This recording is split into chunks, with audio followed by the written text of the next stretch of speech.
Eh,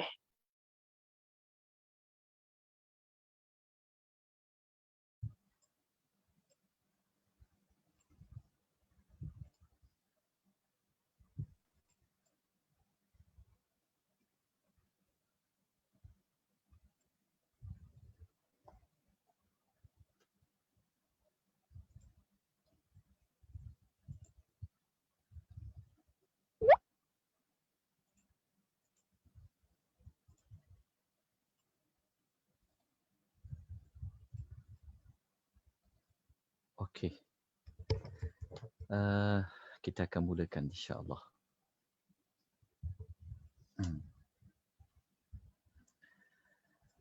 Bismillahirrahmanirrahim. Alhamdulillahirabbil alamin. Wassalatu wassalamu ala asyrafil anbiya'i wal mursalin wa ala alihi wa sahbihi ajma'in. أشهد أن لا إله إلا الله وحده لا شريك له وأشهد أن محمدا عبده ورسوله. اللهم صل على محمد وعلى آل محمد كما صليت على إبراهيم وعلى آل إبراهيم وبارك على محمد وعلى آل محمد كما باركت على إبراهيم في العالمين إنك حميد مجيد. أما بعد. Muslimin dan muslimat rahimani wa rahimakumullah, tuan-tuan dan puan-puan yang Allah rahmati lagi Allah kasihi sekalian. Alhamdulillah, pada pagi yang berbahagia ini sekali lagi kita dapat bersama-sama berada dalam majlis ilmu yang dianjurkan oleh Persatuan Wanita Islam Prihatin. Tuan-tuan dan puan-puan, pada pagi ini kita akan memasuki tajuk yang baru. Namun begitu masih lagi pada tajuk yang utama, iaitu fadail a'mal. Kelebihan-kelebihan beramal. Tajuk kelebihan-kelebihan beramal ini tajuknya agak besar, tajuknya agak panjang. Namun begitu, pada setiap tajuk tersebut, kita akan cari amal-amal yang boleh kita dapat kelebihan dan kita amalkan. Kalau pada minggu yang lepas, iaitu minggu yang pertama pada hari Isnin, pada minggu lepas kita telah sama-sama mempelajari tentang kelebihan beramal dengan mengucapkan kalimah tasbih. Maka pada pagi ini kita akan memberi tumpuan tentang solawat dan salam ke atas Nabi sallallahu alaihi wasallam. Tajuk ini mungkin akan mengambil beberapa siri, kerana dalam tajuk solawat dan salam ke atas Nabi sallallahu alaihi wasallam ini, di antara isi kandungannya kita akan menyebutkan tentang kelebihan. Ini di antara maklumat kelebihan. Lepas tu kita akan belajar insya-Allah tentang apakah bacaan dan lafaz solawat yang sunnah yang diajarkan oleh Nabi SAW kepada para sahabat. Yang ketiga, kita akan memperincikan setiap lafaz dan salawat yang kita akan belajar pada bab yang kedua. Kemudian kita akan belajar tentang apakah tempat-tempat, waktu-waktu kita digalakkan untuk bersalawat. Kalau selama ini kita hanya salawat, tetapi untuk pengisian ini kita akan tambahkan lagi pengetahuan kita tentang apakah makna salawat. Kenapa kita sebut salawat macam tu? InsyaAllah nanti kita akan ulas pada setiap pertemuan kita pada setiap hari Isnin, minggu yang pertama dan minggu yang kedua insya-Allah. Jadi pada pagi ini saya mohon jasa baik tuan-tuan dan puan-puan untuk merujuk nota yang telah saya edarkan. Ada 2 nota yang telah saya edarkan. Nombor 1, nota yang bertajuk kelebihan-kelebihan bersalawat ke atas Nabi SAW. Itu nombor satu. Nota yang kedua adalah nota yang bertajuk lafaz dan bacaan salawat yang diajar oleh Nabi SAW yang ada 14 halaman muka surat. Jadi bagi sesiapa yang belum dapat, tolong dapatkan, tolong maklumkan, insya-Allah nanti kita akan edarkan. Jadi kepada rakan-rakan kita yang melihat melalui Zoom, kalau tidak dapat nota tolong tinggalkan di bahagian chat, insya-Allah nanti saya akan ambil maklum.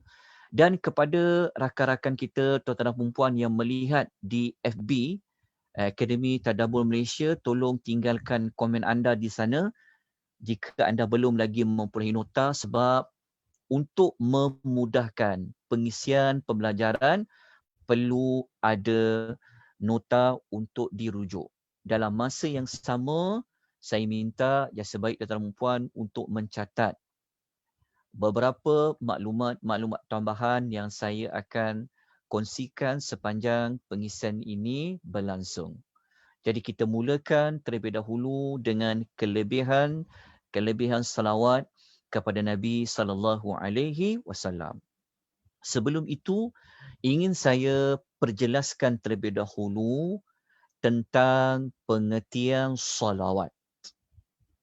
Apabila kita sebut tentang salawat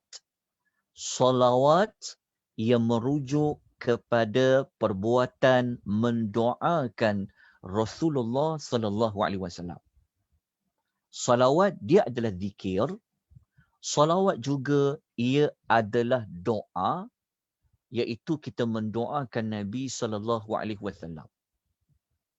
Doa yang kita doakan Nabi SAW adalah doa untuk mengagungkan Nabi SAW. Jadi kita pegang dua maklumat. Apabila sebut tentang salawat, dia adalah doa. Doa untuk apa? Doa untuk Nabi SAW ini diagungkan oleh Allah Subhanahu wa taala di dunia dan juga di hari akhirat. Okey, ambil maklumat itu terlebih dahulu.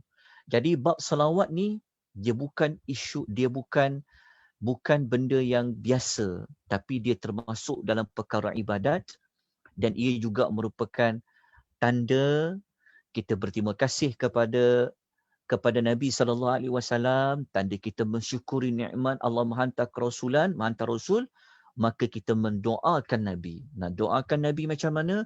Dengan kita mengucapkan salawat dan salam. Nak ucapkan salawat dan salam, kita kena tiru, kena amal, kena ikut apa yang Nabi bacakan, apa yang Nabi ajarkan. Okey, insya-Allah pada sedikit waktu pengisian kelebihan ni, nanti kita akan terus pergi kepada lafaz dan bacaan selawat. Kita akan buat dua tajuk sekali. Selepas tajuk kelebihan, lepas tu kita belajar tentang lafaz dan selawat. Nanti kita akan terangkan lafaz selawat tu kenapanya bunyinya Ali Muhammad, kenapa masukkan nama Nabi Ibrahim, insya-Allah kita akan belajar.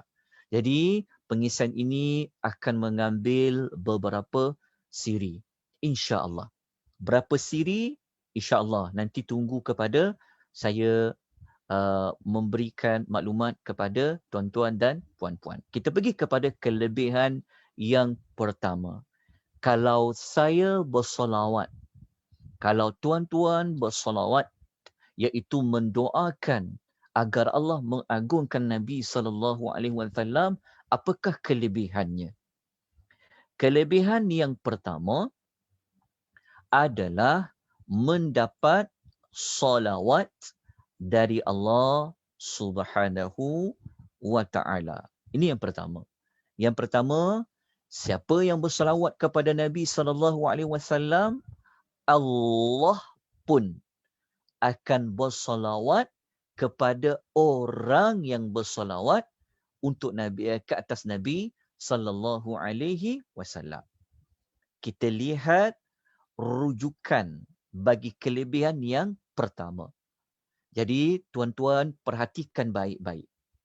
Setiap kali saya memberikan satu maklumat, saya akan sertakan bersama maklumat ini rujukan dia.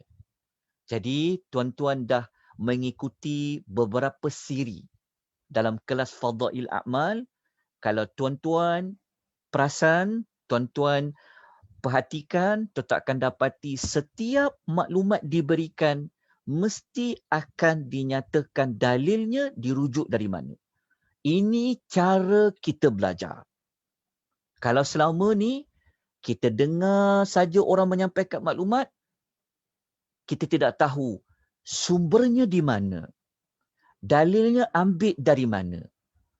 Tapi sepanjang kita belajar ni, tuan-tuan juga akan dapat mengetahui di mana kelebihan satu ni diambil. Sebab kita dapati banyak maklumat yang tuan-tuan boleh dapati di YouTube, tuan-tuan boleh dapati di mana-mana media sosial, banyak sangat orang hantar maklumat. Kelebihan selawatnya begini, kelebihan selawatnya begini. Tetapi yang kita sedihnya dan kita bimbang, setiap maklumat yang diberikan kadang-kadang tidak ada sandaran. Jadi kita belajar ni, disiplin kita belajar, cara kita belajar, kita mesti kena ada sandaran dia. Tidak kira siapa pun yang sampai. Sama ada dia ulama ke, dia mufti ke, dia syekh ke, dia habib ke, dia maulana ke, dia doktor ke, dia profesor sekalipun, disiplin ilmu, dia mesti kena menyatakan sandaran dia. Jadi kalau kita belajar ni, kemana pun kita pergi, dengan siapa pun kita belajar, tetapi kita ada disiplin ni, kita akan selamat dalam kita mengamalkan ilmu itu. Jadi moga-moga sambil kita belajar, tuan-tuan tahu sumbernya di mana. Jadi untuk kita belajar ni, kita bukan lagi sekadar kata, oh ustaz tu kata kelebihan dia. Tapi tuan-tuan belajar, tuan-tuan kata, ustaz tu kata kelebihan dia ada dalilnya. Itu cara kita belajar. Sebab itu kita berikan nota supaya tuan-tuan dan puan-puan ambil maklumat tentang cara belajar. Jadi kelebihan pertama ni, kita sebut tadi, siapa yang berselawat kepada Nabi SAW, Allah berselawat kepadanya. Rujukannya mana? Rujukannya ada. Tapi bukan ayat Quran, tetapi hadis Nabi SAW. Untuk pengisian ini, tuan-tuan dan puan-puan jangan bimbang tentang hadis-hadis yang saya nyatakan. Kerana hadis-hadis yang dinyatakan ini telah pun dibuat saringan. Tuan-tuan kena ambil maklumnya, tidak semua hadis yang kita dengar, yang kita jumpa, yang kita baca boleh kita ambil terus. Kita kena saring dia. Saring tu maksudnya kita kena tahu status hadis itu, statusnya apa. Jadi kita kena ambil maklum tentang macam mana dapatkan maklumat. Jadi kelebihan yang pertama ini disebutkan oleh Nabi sallallahu alaihi wasallam dalam hadis riwayat Muslim. Okey. Kalau saya ambil riwayat Muslim, saya tak nyatakan status dia. Kalau tuan-tuan tengok dekat hadis tu, saya bagi tuan-tuan maklumat begini. Kalau hadis selain riwayat Bukhari Muslim, tuan-tuan akan jumpa ada istilah sahih macam tu. Maksudnya sebelum ada hadis riwayat, kita nyatakan dulu status hadis dia. Tetapi waktu kita baca dekat Bukhari ke, dekat Muslim, kita tak letak status dah. Sebab apa? Sebab sudah dimaklumi. Kalau riwayat Bukhari, kalau riwayat Muslim, dia adalah sahih. Okay. Jadi kelebihan pertama ni disebut oleh Nabi SAW dalam sabdanya, man thalla alayya wahidatan. Sesiapa ni tak kira lelaki ke, perempuan ke, kalau dia bersolawat kepadaku sekali. Nabi kata wahidatan. Wahidatan tu maknanya sekali je.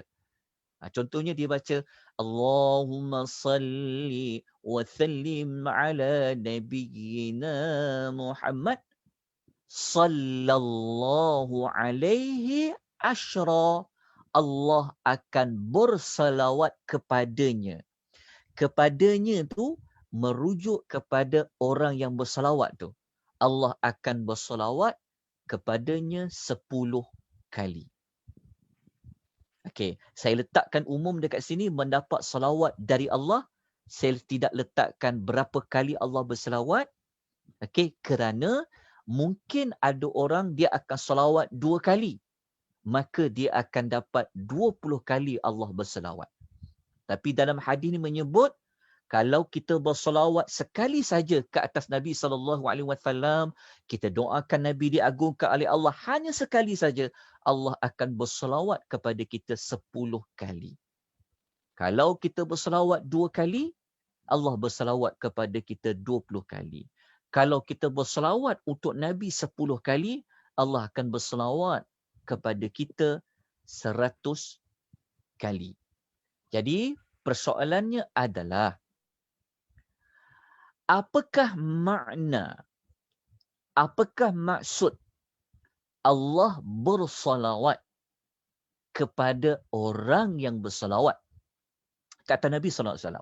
Yang ini saya minta tuan-tuan dan puan membuat catatan.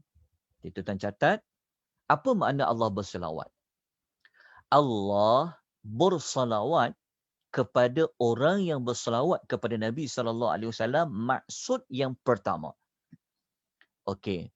Maksud yang pertama adalah Allah mengurniakan rahmat. Maknanya yang pertama maksudnya dia ada kaitan dengan rahmat. Nombor 1.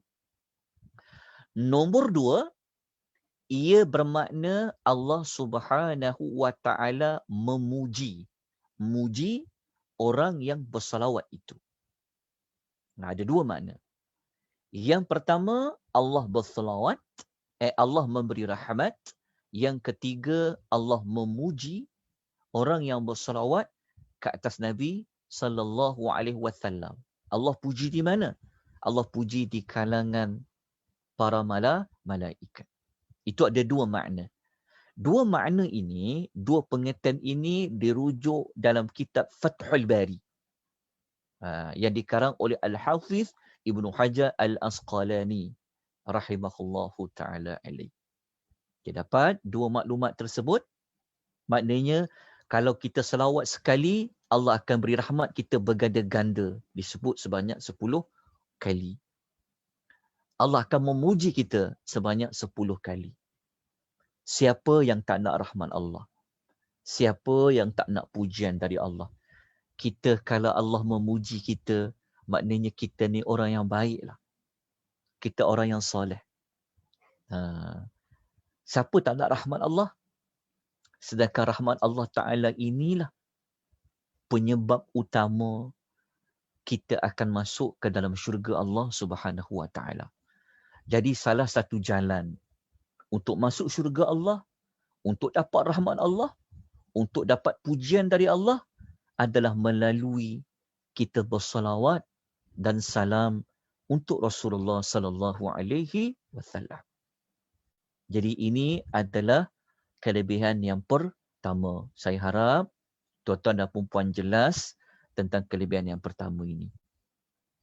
Kita pergi kepada kelebihan yang kedua.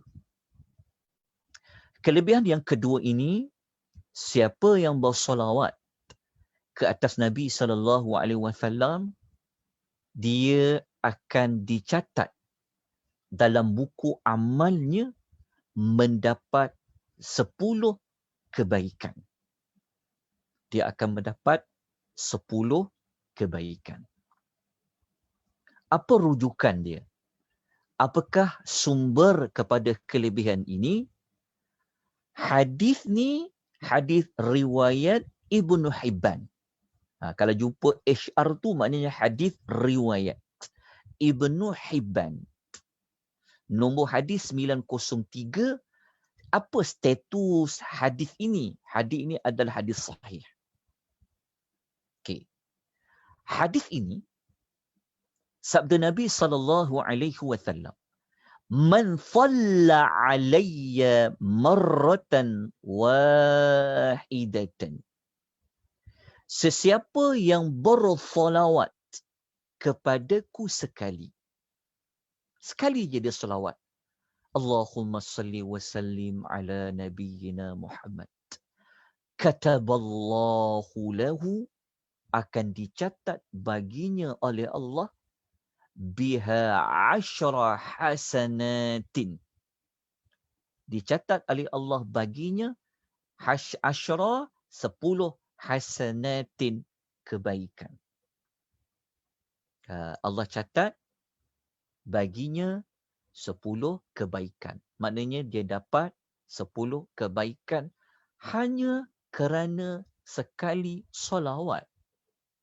Besarnya kelebihan kita beramal dalam banyak-banyak amal itu. Kita gerakkan lidah kita sikit je, tak susah pun.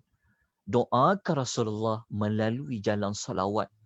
Allah gandakan. Dengan apa?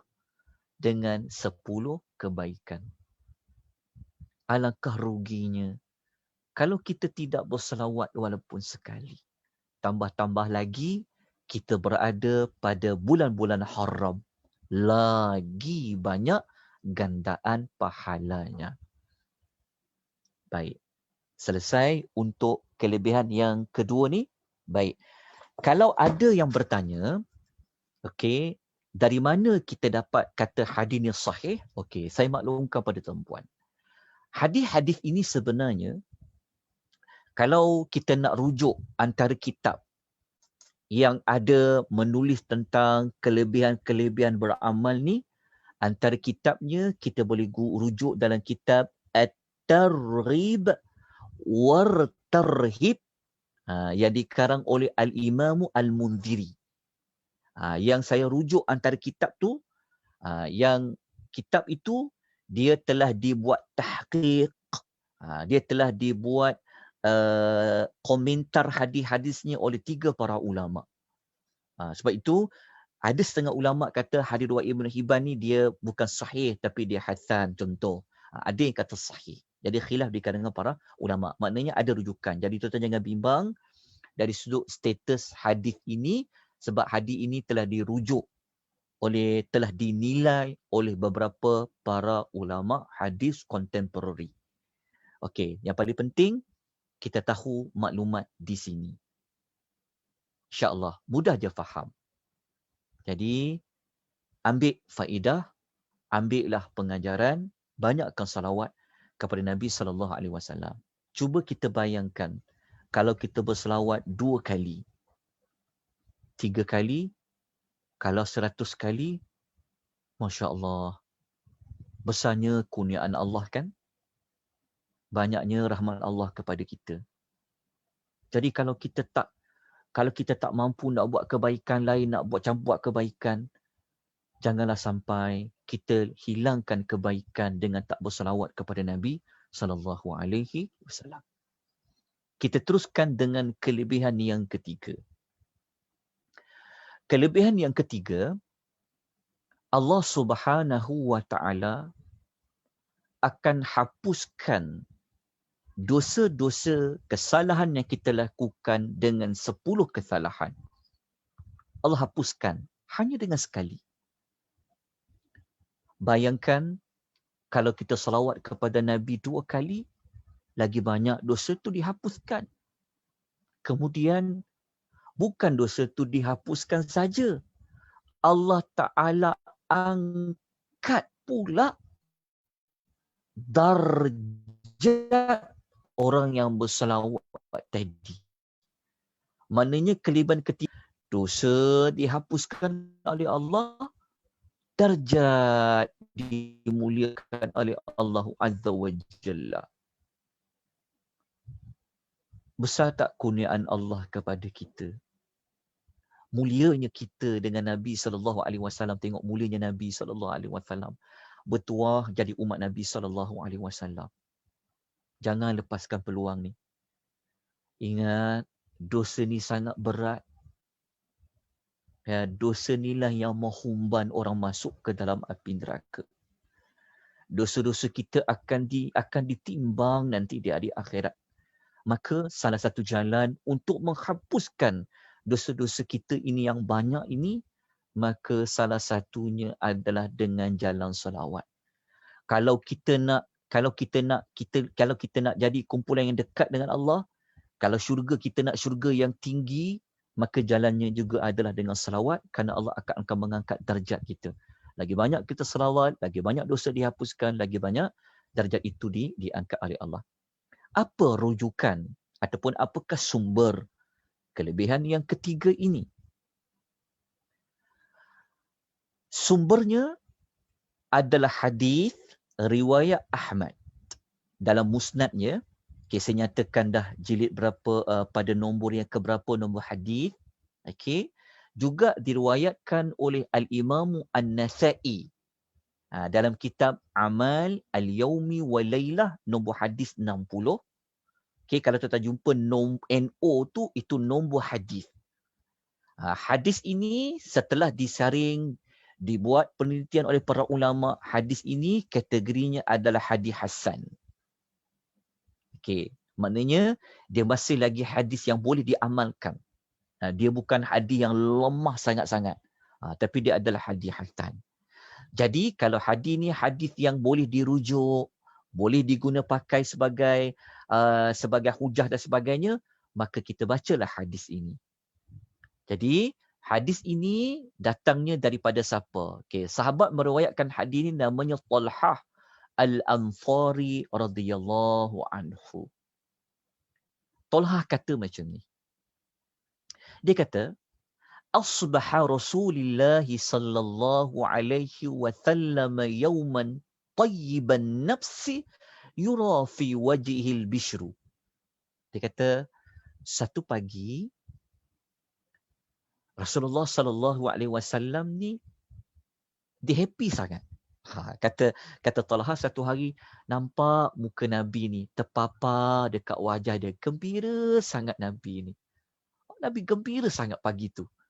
Kata Talha Al-Ansari radhiyallahu anhu. Agak-agak tuan-tuan, kenapa Nabi gembira? Sahabat kata, nampak sangat pagi tu Nabi gembira sangat. Terpapar pada wajah Nabi SAW. Tetap pernah nampak tak muka Nabi gembira? Bayangkan kalau kita duduk seperti mana Abu Talha hidup di zaman Nabi, tengok Nabi gembira. Kita pun akan gembira, betul tak? Kita yang tak pernah tengok wajah Nabi, kan?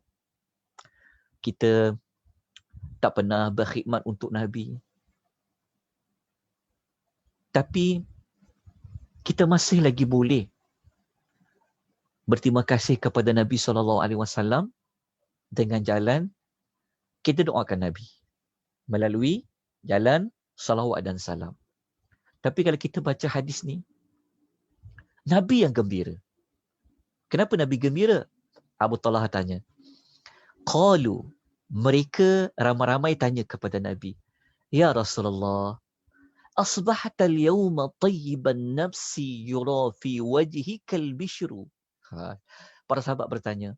Maka para sahabat, maknanya ramai-ramai sahabat bertanya, ya Rasulullah, hari ni, pagi ni, engkau dalam keadaan yang sangat baik. Nampak jelas engkau gembira nampak pada wajah engkau. Apa jawapan Nabi SAW? Kenapa Nabi gembira? Nabi kata, ajal, atani atin min Rabbi azza wa jalla. Agak-agak kenapa Nabi gembira ni? Maka Nabi berkata, betul. Aku gembira sangat pagi. Nabi kata, betul, kata Nabi. Kenapa? Telah datang kepada aku sebentar tadi dari Tuhanku. Maksudnya datang siapa? Datang malaikat. Rupa-rupanya Nabi pada pagi tadi tu baru datang malaikat kepada Nabi. Malaikat tu dari Allah lah. Kerana malaikat ni dia tak akan datang kepada Nabi kalau bukan arahan dari Allah. Malaikat datang. Agak-agak tuan-tuan, apa malaikat tu sampaikan kepada Nabi sampai Nabi gembira? Nampak tuan-tuan Nabi gembira tu. Jelas muka Nabi SAW. Kan Nabi kan manusia yang indah wajahnya. Nampak, sahabat nampak gembira. Sampai nampak kata beza sangat wajah Nabi pada pagi itu. Apakah malaikat sampaikan dari Allah kepada Nabi SAW?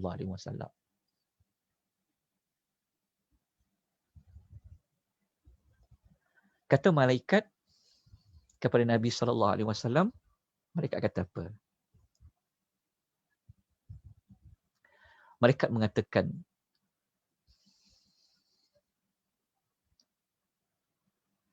Man salla alaika min ummatika salatan kataballahu lahu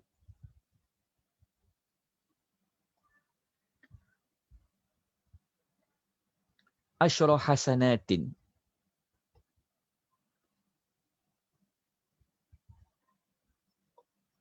wa maha anhu asyra sayyiatin wa rafa'a lahu asyra darajatin wa radda alaihi mislaha. Apa jawab Nabi SAW kepada para sahabat? Kenapa Nabi gembira? Kata Nabi SAW, malaikat datang kepada aku tadi. Malaikat mengatakan, sesiapa yang bersalawat kepadamu daripada umatmu sekali. Maknanya malaikat mengatakan, Allah bagi tahu kepadamu Muhammad, siapa-siapa umat engkau yang bersalawat kepada engkau sekali je, nescaya Allah Ta'ala akan mencatat baginya 10 kebaikan. Yang ni kita dah dapat tadi kelebihan yang kedua. Tapi bukan 10 kebaikan je. Dihapuskan daripadanya 10 keburukan dan diangkat baginya 10 darjat dan Allah membalas kepadanya sebagaimana salawat tersebut. Jadi kita tengok yang tulisan yang saya boldkan yang warna hitam ni, siapa yang sepatutnya gembira? Kita yang sepatutnya gembira kan? Betul tak? Allah Ta'ala bagi peluang dosa yang banyak kita buat dalam hidup kita dihapuskan hanya dengan sekali salawat. Lepas tu Allah angkat darjat kita dengan 10 darjat. Tetapi berita ini sebenarnya telah menggembirakan Nabi sallallahu alaihi wasallam. Nabi gembira sangat. Allah bagi kurniaan yang banyak untuk umat dia. Sekali je selawat kepada dia, Allah bagi 3 kelebihan. Di antaranya yang kita belajar, 10 dosa dihapuskan, diangkat kepada kita 10 darjat. Tuan-tuan dan puan-puan yang Allah rahmatilah, Allah kasih sekalian. Banyak jasa Nabi kepada kita kan. Tapi, kita sedar tak diri kita yang selama ni kita kurang selawat kepada Nabi SAW. Berapa banyak sangat yang kita selawat, yang kita doakan baginda SAW. Tadi moga-moga kita ambil peluang ni untuk kita ubah diri kita. Antara amal zikir harian kita, kita selawatlah untuk Nabi. Doakanlah Nabi supaya Allah mengagungkan Nabi di dunia dan di akhirat dengan jalan selawat. Nabi sangat gembira tuan-tuan. Kenapa tuan-tuan Nabi gembira? Sebab Nabi ni, dia sangat sayang ke umat dia. Dia suka umat dia dapat kebaikan. Jadi salah satu kebaikan adalah melalui jalan salawat. Jadi itu adalah kelebihan yang ketiga yang dapat kita ambil daripada tajuk salawat dan salam ke atas junjungan besar Nabi sallallahu alaihi wasallam. Kita terus kepada kelebihan yang keempat. Kelebihan keempat ni, salawat dan salam yang kita panjatkan. Rupa-rupanya Nabi tahu. Dibawa disampaikan oleh Allah kepada Nabi SAW. Nabi tahu siapa yang selawat kepada dia. Tapi kita di akhirat, kita nak syafaat Nabi kan? Semua orang minta syafaat Rasulullah, syafaat Rasulullah. Tapi apa bukti? Apa yang kita dah buat untuk Nabi SAW?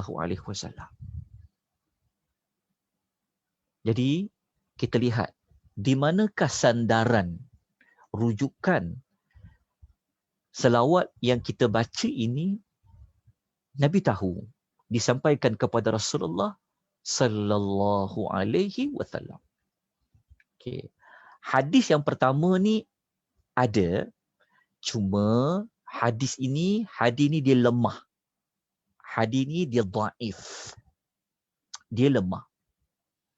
Walaupun hadis lemah boleh digunakan untuk fadail a'mal, boleh digunakan untuk kelebihan-kelebihan beramal, tapi lebih baik kita ambil hadis yang tidak lemah terlebih dahulu. Kerana apa? Kerana kita nak jaga Nabi. Kita nak buat amal soleh ni. Ada banyak hadis sahih yang lain. Jadi saya akan sebutkan dua daripadanya. Okey, ada dua hadis lain. Tapi sini saya sebutlah hadis ni dia lemah. Hadis ni dia dhaif. Para ulama buat saringan, para ulama analisis hadis ni, tengok sanad hadis ni, para ulama kata, oh hadis ni dia lemah. Lemah. Sebab tu dalam nota tu kita tulis diriwayatkan. Tuan-tuan, kita cinta kepada Nabi ni, tanda kita cinta kepada Rasulullah SAW. Kita nak jaga nama baik Nabi. Kita tak nak sandarkan sesuatu yang Nabi tak cakap. Kita tak nak kata ni sunnah tapi tak ada sandaran. Tak nak. Bukti kita sayang kepada Nabi ni bukan salawat saja. Tetapi maklumat kalau kita nak kata Nabi kata, kita kena hati-hati. Sebab itu kalau ketika hadis dhaif, hadis lemah, maka kita katakan diriwayatkan daripada Nabi SAW. Tapi ni hadis lemah lah. Jadi kita tak bacalah hadis ni. Kalau kita ambil hadis lemah ni, kita akan jumpa diriwayatkan ya, kita guna lafaz yang tidak yakin. Kalau lafaz yang yakin, kita kata Nabi SAW bersabda. Ni diriwayatkan Nabi bersabda. Okey, dikatakan malaikat akan sampaikan kepada Nabi disebut, oh nama dia fulan bin fulan selawat dekat engkau dengan nama bapa dia. Yang sini. Tapi hadis ni lemah. Okey. Kita tinggalkan hadis ni dulu. Kita ambil dulu hadis yang sahih. Okey, kita ambil hadis yang kedua pada bab yang kelebihan yang keempat tadi, kita rujuk hadis riwayat An-Nasa'i dan juga hadis riwayat Ibn Hibban, juga diriwayatkan oleh Imam Ahmad. Yang mana sabda Nabi SAW, Inna lillahi malaikatan. Sesungguhnya bagi Allah Ta'ala ini malaikat. Iaitu Allah mempunyai para malaikat. Kalau sebut malaikat, maknanya ramai. Malaikat ni dia buat apa? Allah Ta'ala ada malaikat kerjanya buat apa? Sayyahina fil ardi. Yang malaikat-malaikat ni kerja dia keliling bumi ni. Mereka tawaf bumi ni. Dia pergi sekeliling bumi ni. Untuk apa? Yuballighuni min ummati salama.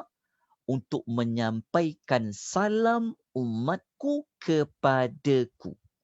Menyampaikan salam umatku kepadaku. Kalau kita jumpa perkataan salam, ia juga merujuk kepada salawat dan salam. Berdasarkan hadis sahih ni, maknanya Nabi SAW tahu umatnya yang bersalawat dan salam kepada baginda SAW. Siapa yang sampaikan? Para malaikat yang sampaikan. Okey, hadis sahih Okey, kita tengok lagi satu hadis yang lain. Hadis yang berikutnya, hadis riwayat Ahmad. Okey, dan juga hadis riwayat Abu Daud. Sabda Nabi sallallahu alaihi wasallam, "Ma min ahadin yusallimu alayya." Tiada seorang pun yang memberikan salam kepadaku. Kalau kita jumpa hadis ni sebut salam, bukanlah bermakna hanya ucapan Assalamu alayka tu saja. Bukanlah maksudnya sekadar Allahumma sallim alaih. Tetapi kalau sebut salam, ia memberikan makna salawat dan salam. Jadi kata Nabi SAW, tidak ada seseorang pun yang dia memberikan salawat dan salam kepadaku. Dia ucapkan salawat dan salam kepadaku, melainkan Allah raddallahu alayya ruhi, melainkan Allah mengembalikan rohku hatta arudda alaihi salam, sehingga aku dapat menjawab salam orang itu. Jadi kalau kita baca hadis ni, kita dapat faham apa? Maksudnya, kalau kita ambil hadis yang pertama tadi, malaikat menyampaikan ucapan salawat dan salam daripada umatnya kepada Nabi. Nabi jawab balik ucapan salawat dan salam itu seperti mana yang dia disampaikan. Bagaimana roh Nabi ni dia menjawab? Wallahu ta'ala a'lam. Pertama, kita kena maklum bahawa jasad-jasad para Nabi tidak hancur. Tidak disentuh sedikit pun oleh tanah. Kita kena faham macam tu. Jasad-jasad para Nabi ni kekal. Mereka tidak dimakan oleh tanah. Jadi kalau kita baca hadis ni, Allah kembalikan roh Nabi untuk dia menjawab salawat dan salam. Adakah Nabi tu hidup? Ya, Nabi tu hidup di alam kubur. Tapi hidup Nabi, hidup para Nabi alam kubur, dia tak sama macam hidup sebenar-benarnya di dunia. Berbeza alam. Bagaimana dijawab? Wallahu ta'ala alam. Kita tak tahu tentang hakikat roh ni macam mana. Sebagaimana roh kembali kepada badan ketika datangnya malaikat Munkar wa Nakir kan. Tapi kita tak hidup. Walaupun roh kita itu dikembalikan kepada badan kita waktu kita dikebumikan kan. Bukan makna kita hidup, tapi dia adalah hidup di alam barzakh. Roh-roh para Nabi ni mereka berada di dalam syurga. Tapi kalau ada orang selawat dan salam disampaikan kepada Nabi, Nabi jawab, disampaikan kepada Nabi, Nabi jawab. Bagaimana bentuknya? Bagaimana keadaannya? Wallahu ta'ala a'lam. Tapi ini adalah hadis yang sahih. Hadis riwayat Ahmad. Kita lanjutkan yang kelima. Apa kelebihan yang kelima? Kelebihan yang kelima dapat bersama dengan Rasulullah sallallahu alaihi wasallam. Siapa nak duduk dalam kumpulan Nabi? Siapa nak dekat dengan Rasulullah sallallahu alaihi wasallam? Maka antara jalannya adalah dengan memperbanyakkan salawat dan salam ke atas Nabi sallallahu alaihi wasallam. Di manakah sumber rujukan dia? Ada hadis. Yang mana hadis ini adalah hadis hasan li ghairihi. Kalau dikata hasan li ghairihi ni, maksudnya ada banyak hadis-hadis lain yang menguatkan hadis ini sehingga dia menjadi hasan li ghairihi lah. Ini istilah dalam hadis. Jadi yang paling penting, hadis ini dia bukanlah hadis dhaif. Tapi dia telah naik menjadi hasan li ghairihi riwayat Tirmizi. Okey, hadis ni sabda Nabi SAW, inna awlan nasi bi, sesungguhnya orang yang paling utama Bersamaku yaumal qiyamah, di hari kiamat, aktsaruhum alayya salatan, adalah orang yang paling banyak bersalawat kepadaku. Yang paling banyak bersalawat kepadaku. Jadi cuba tanya diri kita, berapa kerap kita bersalawat kepada Nabi. Jadi kalau kita mahu cita-cita yang tinggi ni, nak bersama dengan Rasulullah sallallahu alaihi wasallam di hari akhirat, dalam kumpulan di kalangan para al-anbiya, maka antara jalan yang Allah beri peluang kepada kita adalah memperbanyakkan salawat dan salam ke atas Nabi sallallahu alaihi wasallam. Kita teruskan kepada kelebihan yang ke-6. Kelebihan yang ke-6, mendapat salawat daripada para malaikat. Maknanya, malaikat akan bersalawat kepada kita, kepada orang yang bersalawat. Kalau sebut para malaikat, maknanya malaikat tu ramai. Bukan seorang. Okey. Rujukannya di mana? Ada hadis riwayat Imam Ahmad dan juga hadis riwayat Ibnu Abi Syaibah dalam Qaulul Badi', yang mana sabda Nabi sallallahu alaihi wasallam. Baca hadis Nabi secara tak langsung banyak bersalawat kepada Nabi sallallahu alaihi wasallam, kan? Lepas tu seronok belajar. Ada sandaran dia, ada rujukan dia. Sandar kepada Nabi sallallahu alaihi wasallam. Jadi apa kata Nabi sallallahu alaihi wasallam? Man shalla alayya salatan. Siapa yang berselawat kepadaku sekali, lam tazilil malaikatu tusalli alaihi ma shalla alayya. Selagi itulah para malaikat sentiasa bersalawat untuknya sebanyak mana dia bersalawat kepadaku.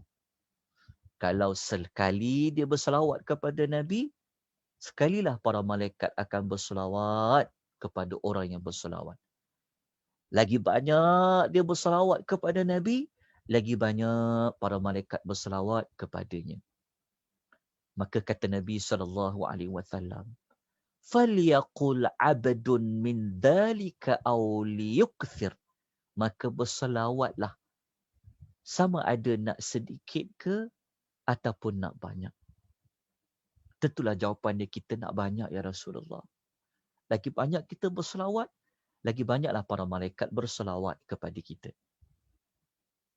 Sebelum kita lanjutkan kelebihan yang berikutnya, saya minta tuan-tuan dan puan-puan buat catatan.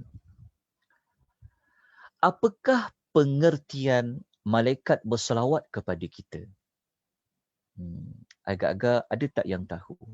Malaikat berselawat kepada kita maksudnya apa? Okey. Nombor 1, malaikat berselawat maknanya yang pertama, malaikat mendoakan. Maknanya malaikat mendoakan orang yang berselawat tu. Itu satu. Yang kedua, malaikat memohon keampunan kepada orang yang berselawat. Ada dua makna. Yang pertama adalah malaikat mendoakan orang yang berselawat kepada Nabi. Makna yang kedua adalah malaikat memohon keampunan kepada Allah bagi orang yang berselawat kepada Nabi sallallahu alaihi wasallam. Jadi kalau kita nak malaikat doakan kita dengan kebaikan, bergantung kepada berapa banyak kita berselawat kepada Nabi. Kalau kita nak malaikat kerap doakan kita dapat keampunan, maka tengok kekerapan kita berselawat ke atas Nabi sallallahu alaihi wasallam. Tapi malaikat ni bukan satu. Tipe malaikat ni ramai sangat. Kalau kita pernah belajar hadis Nabi kan, malaikat ni ramai. Di antara hadis yang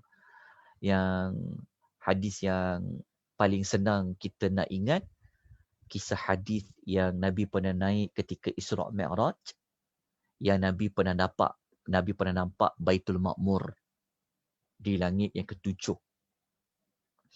Lalu Nabi tanya kepada malaikat Jibril, itu apa? Maka malaikat Jibril kata, itulah Baitul Ma'mur. Setiap hari, kata Jibril, ya. Nabi Jibril kata, setiap hari 70,000 malaikat datang dekat Baitul Ma'mur tu. Baitul Ma'mur ni dia adalah Kaabah di langit ketujuh. Ini adalah ulasan Al-Imam Ibn Kathir. Dia kata setiap hari 70,000 malaikat datang tawaf, berselawat dekat Baitul Ma'mur tu. Lepas tu tak datanglah 70,000 malaikat tu lagi. Datang grup lain. Bayangkan tuan-tuan, agak-agak setiap hari 70,000 malaikat datang pada langit yang ketujuh tu buat tawaf dan salat. Setiap hari 70,000. Agak-agak berapa ramai malaikat Allah. Bayangkan malaikat-malaikat Allah yang ada di langit-langit 1, langit 2 sampailah langit yang ketujuh. Mereka mendoakan kita hanya semata-mata kita selawat dan salam kepada Nabi SAW. Jadi adakah kita mahu lepaskan peluang ini? Kita tak nak rebut peluang ini? Maka ambillah, manfaatkanlah maklumat ini untuk dapat doa para malaikat melalui jalan salawat ataupun malaikat mendoakan ampunan untuk kita. Baik, kita pergi kepada yang ketujuh. Dia tak banyak. Kita pagi ni kita bawa 10 saja kelebihan. InsyaAllah akan datang kita akan bawa lagi beberapa kelebihan.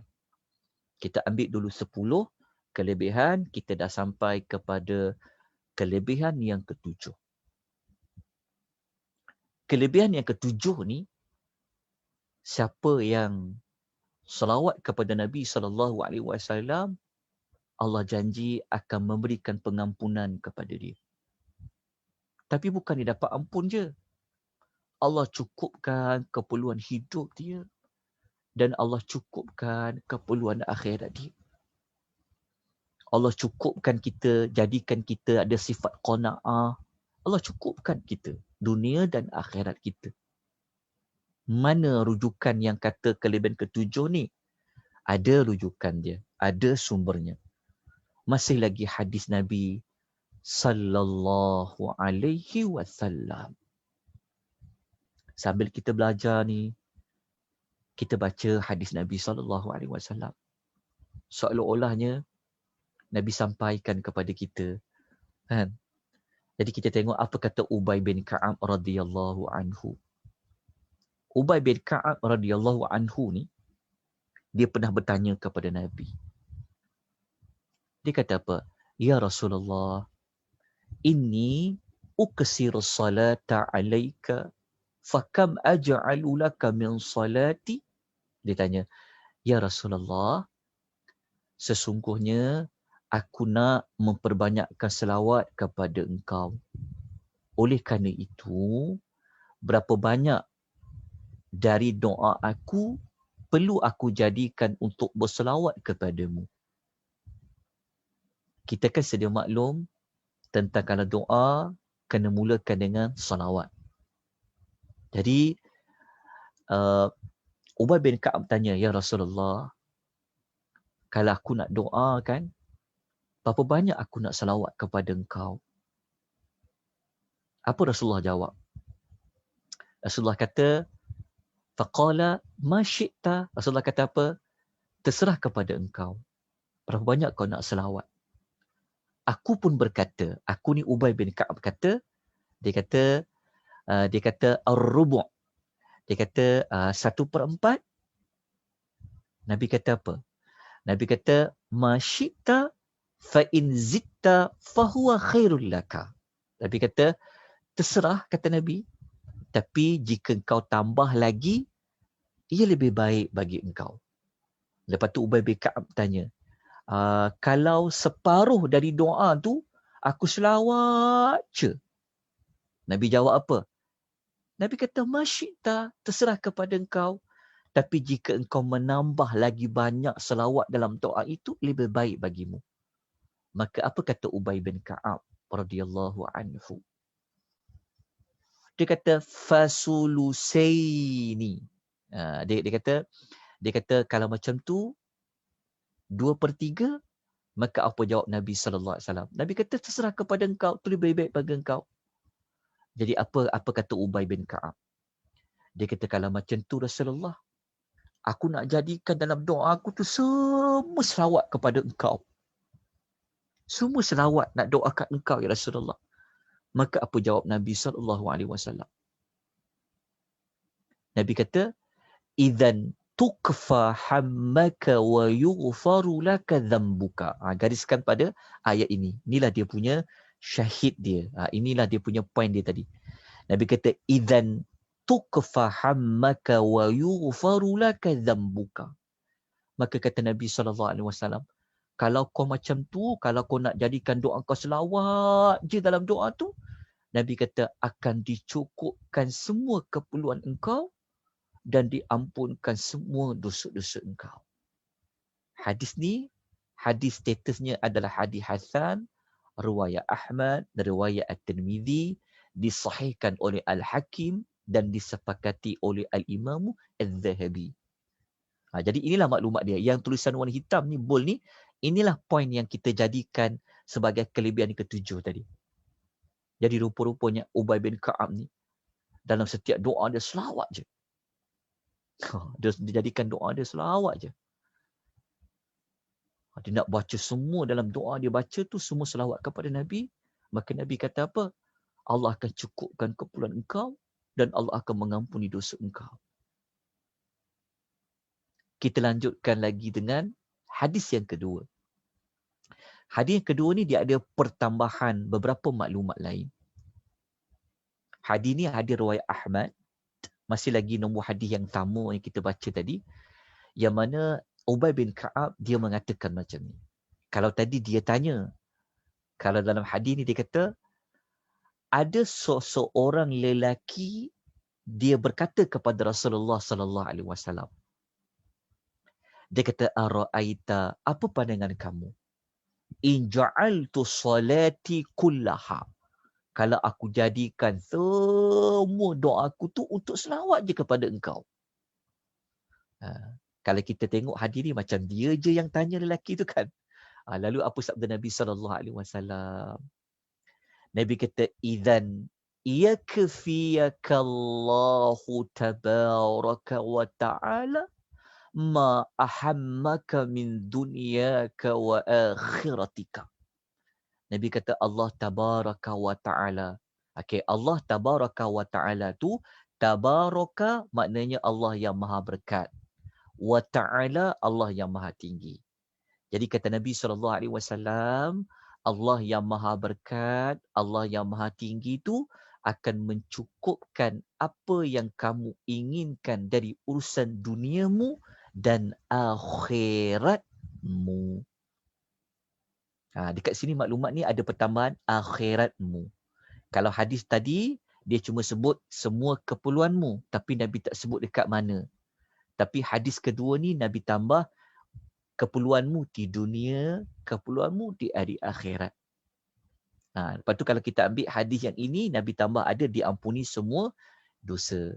Jadi berdasarkan dua hadis ini, maka kita dapatlah kelebihan dia yang ketujuh tu. Mendapat keampunan dosa, Allah beri pengampunan dosa, Allah cukupkan keperluan hidup, dunia dan akhirat. Cuba kita banyak selawat. Rasa cukup tak hidup ni? Kalau rasa jiwa tu rasa macam ada je tak cukup, ada je tak cukup, apa kata? Cuba banyakkan selawat kepada Nabi SAW. Pasti ada perubahan. Yakin pada Allah. Faham selawat tu apa? InsyaAllah Allah cukupkan keperluan hidup tu. Kita terus yang ke-8. Yang ke-8, Ini juga sedih tuan-tuan kalau baca hadis ni. Kelebihan ni tuan-tuan, sepatutnya kelebihan dekat kita kan. Tetapi tuan-tuan dan perempuan tahu tak? Nabi SAW dia pernah sujud syukur. Lama sangat dia sujud syukur. Yang ni dia bukan sujud solat dia panggil sujud syukur. Nabi berterima kasih kepada Allah banyak-banyak. Nabi terima kasih pada Allah. Kerana Allah bagi kelebihan selawat kepada beliau, kepada umat dia. Mari kita baca hadis ni. Hadis ni datangnya daripada Abu Abdurrahman Ibn Auf. Abdurrahman bin Auf lah. Sahabat kita tahu dia kaya raya. Kita tengok dulu sumber hadis ni. Hadis ni hadis sahih. Riwayat Ahmad. Juga disahihkan oleh Al-Imam Al-Hakim. Disepakati oleh Al-Imam Zahabi. Jadi hadis ni Abdurrahman bin Auf dikata macam ni. Kharaja Rasulullah sallallahu alaihi wasallam fattaba'tuhu hatta dakhala nakhlan. Dia kata satu hari Rasulullah keluar, aku ikut dia. Aku ikut Rasulullah keluar sampai dekat sebuah kebun kurma. Seronoknya lah hidup zaman sahabat kan. Dapat ikut Nabi keluar pergi mana-mana kan. Tuan-tuan bayangkan. Cuba tuan-tuan gambarkan. Jalan dengan Nabi, sambil pegang tangan Nabi kan. Bayangkan. Sambil tengok muka Nabi kan. Untungnya para sahabat radhiyallahu ta'ala anhum. Jadi Abdurrahman bin Auf cerita pada kita, dia kata Rasulullah keluar satu hari tu, aku ikut dia keluar. Sampai dekat sebuah kebun kurma. Waktu sampai dekat kebun kurma tu, fasajada fa'atala sujuda hatta khiftu au khashitu. Waktu jalan dekat kebun kurma tu tak semena-mena Nabi terus sujud. Mula-mula berjalan kan? Berjalan, tiba-tiba terus Nabi sujud. Lepas tu kata Abdurrahman bin Auf, sujud tu lama sangat. Dia kata Nabi sujud lama sangat. Sampaikan Abdurrahman bin Auf kata apa? Sampaikan aku rasa takut sangat. Timbul ketakutan kepada aku. Apa yang Abdurrahman takut ni? Dia takut Allah mewafatkan ataupun Allah mengambil roh Nabi. Sebab Nabi sujud dia tak bangun-bangun. Maksudnya Nabi sujud lama, dia tak angkat-angkat kepala dia. Sampaikan Abdurrahman bin Auf dia kata apa? Dia katalah, dia sampai berubah muka dia bimbang. Yalah, takkan dia nak gerakkan Nabi sebab Nabi sujud kan. Dia tunggu Nabi angkat kepala. Tapi Nabi sujud lama, sampaikan dia bimbang takut Nabi ni meninggal ke? Nabi ni wafat ke? Maka aku pun dekat dengan Nabi. Tiba-tiba Nabi angkat kepala dia. Rupanya Nabi tu hidup. Bayangkan kalau kita jadi macam Abdurrahman bin Auf, tuan-tuan perempuan. Tuan-tuan perempuan, Nabi, para sahabat ni sayang sangat dekat Nabi, tuan-tuan. Bayangkan kalau orang yang kita cintai, dia pergi, tuan-tuan, dia meninggal. Allah macam mana? Tapi ni Nabi ni. Kan? Jadi ketika Nabi angkat kepala dia, Nabi nampak dekat Abdurrahman bin Auf, maka Nabi tanya. Nabi kata, malaka ya Abdurrahman? Nabi tanya, wahai Abdurrahman, kau kenapa ni? Nabi tak tahu apa yang berlaku kepada Abdurrahman. Abdurrahman tadi kan dia takut. Bayangkan kalau orang dah takut, bimbang, takut orang meninggal, kau berubah air muka dia. Maka Nabi angkat kepala dia, Nabi tanya, kenapa kau ni Abdurrahman? Kenapa ni? Maka Abdurrahman pun ceritalah. Kenapa dia jadi macam tu? Dia pun menjelaskan apa yang dia bimbangkan kepada Nabi. Lalu apa jawab Nabi SAW? Fadzakartu dzalika lahu faqala. Maka Nabi SAW pun cerita, kenapa dia sujud lama tadi? Nabi kata, sesungguhnya Jibril berkata, rupa-rupanya waktu Nabi jalan tadi, Jibril datang. Jibril beritahu daripada Allah. Nabi kata, Jibril kata, nak tak engkau, aku berikan satu berita yang gembira? Maknanya Jibril datang kepada Nabi ketika Nabi berjalan tu, sampai ke berita gembira dari Allah, iaitu apa? Jibril kata, Allah Subhanahu wa ta'ala berkata. Jibril, dia sampaikan firman Allah. Dia kata Allah Ta'ala berkata, Muhammad, sesiapa yang bersalawat kepadamu, nescaya aku akan bersalawat kepadanya. Dan sesiapa yang mengucapkan salam kepadamu, nescaya aku juga mengucapkan salam kepadanya. Nabi dapat berita gembira ni. Maka Nabi kata apa? Nabi kata, fasajadtu lillahi syukra. Maka kata Nabi, aku pun terus bersujud kepada Allah untuk mensyukuri akan nikmat yang Allah beri kepada umatnya. Tuan-tuan bayangkan, kita ni yang sepatutnya bersyukur kan? Allah hantar Nabi Muhammad kepada kita. Kita jadi umat Nabi Muhammad SAW. Kita ni sepatutnya bersyukur kepada Allah. Terima kasih kepada Allah. Tetapi Nabi SAW sujud syukur lama sangat. Sampai kan menyebabkan Abdurrahman bin Auf dah terfikir dah. Berubah air muka dia. Kita tengok. Macam mana betapa sukanya Nabi. Gembiranya Nabi, tuan-tuan, dapat kelebihan untuk umat dia.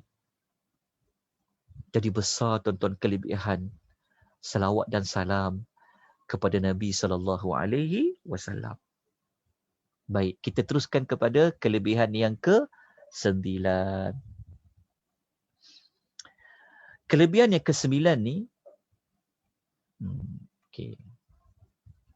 kelebihan yang ke-9 ni adalah, sebelum saya sampaikan, ada yang tanya soalan sekejap, saya jawab soalan. Ada yang tanya, apa beza salawat dan memberi salam dalam hadis ni? Begini. Ucapan salawat dan salam, bezanya salawat tu lain, salam tu lain. Kalau salam, macam kita sebut dalam tahiyat kan, kita baca, Assalamu alayka ayyuhan nabiyyu wa rahmatullah. Itu salam. Lepas tu kalau ucapan salam, dia ada perkataan assalam, salam. Tapi kalau salawat, tu yang kita salawat. Lepas kita ucap salam kan, kita salawatkan.